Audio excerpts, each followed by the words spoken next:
Media మిత్రులకు నమస్కారం. ఈరోజు రాజా సింగ్ గారు ఉదయం పార్టీ ఆఫీస్కి రావడం జరిగింది.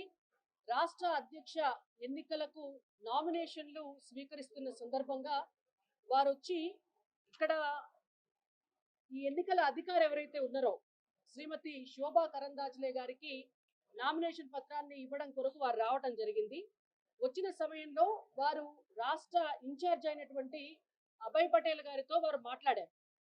వారు మాట్లాడితే అభయ్ పటేల్ గారు చాలా స్పష్టంగా వారికి ఇది ప్రజాస్వామ్యబద్ధమైనటువంటి పార్టీ, ఈ పార్టీలో ఎవరైనా కూడా నామినేషన్ వేయవచ్చు, వెళ్ళి మీ నామినేషన్ మీరు దాఖలు చేయండి అని చెప్పారు. చెప్పిన తర్వాత వారు నామినేషన్ పత్రాన్ని తీసుకున్నారు. తీసుకొని శోభా కరందాజ్లే గారి దగ్గరికి వెళ్ళి వారి ఫామ్ ని సమర్పించారు. సమర్పించే క్రమంలో ఏ నామినేషన్ పత్రమైనా కూడా ఎన్నికల నిబంధన ప్రకారం 10 మంది రాష్ట్ర కౌన్సిల్ సభ్యుల మద్దతుతోటి వారి సంతకాలతోటి నామినేషన్ పత్రం ఇస్తే మాత్రమే ఆ నామినేషన్ పత్రం అనేటువంటిది చెల్లుబాటు అవుతుంది.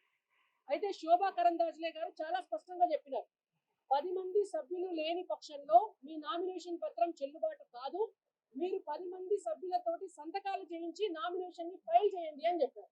చెప్తే వారు బయటకు వచ్చి వారికి 10 మంది సభ్యులు సంతకం చేయడానికి 10 మంది సభ్యులు లేకపోవడంతో వారు ఉల్టా పార్టీని బదనాం చేసుకుంటా, అబద్ధాలు చెప్పుకుంటా, పార్టీ వారికి నామినేషన్ వేసేటటువంటి అవకాశం లేదని చెప్పి అభాండాలు వేయడం జరుగుతోంది. ఇది ఇవాళ జరిగినటువంటి వాస్తవమైనటువంటి పరిస్థితి. ఆ తర్వాత వారు కిషన్ రెడ్డి గారికి వారి రాజీనామా పత్రాన్ని సమర్పించారు. వారి రాజీనామా పత్రాన్ని కిషన్ రెడ్డి గారికి ఇవ్వడం చేత కిషన్ రెడ్డి గారు జాతీయ అధ్యక్షుల వారికి వారి రాజీనామా పత్రాన్ని పంపిస్తున్నారు. ఎందుకంటే వారు ఎమ్మెల్యే కాబట్టి వారి రాజీనామా పత్రాన్ని జాతీయ అధ్యక్షులు అంగీకరించవలసి ఉంటుంది. వారు అక్కడికి భవిష్యత్తులో పంపించడం జరుగుతుంది. ఒకవేళ నిజంగానే రాజా సింగ్ గారికి రాజీనామా చేయాలి వారి ఎమ్మెల్యే పదవికి అని ఉంటే వారు డైరెక్ట్ గా వారి రాజీనామా పత్రాన్ని స్పీకర్ కి సమర్పించుకోవచ్చు. అండ్ ఇంకొకటి, వారి క్రమశిక్షణ రాహిత్యం అనేటువంటిది పరాకాష్ఠకు చేరిందనేది భారతీయ జనతా పార్టీ రాష్ట్ర పార్టీ అభిప్రాయం.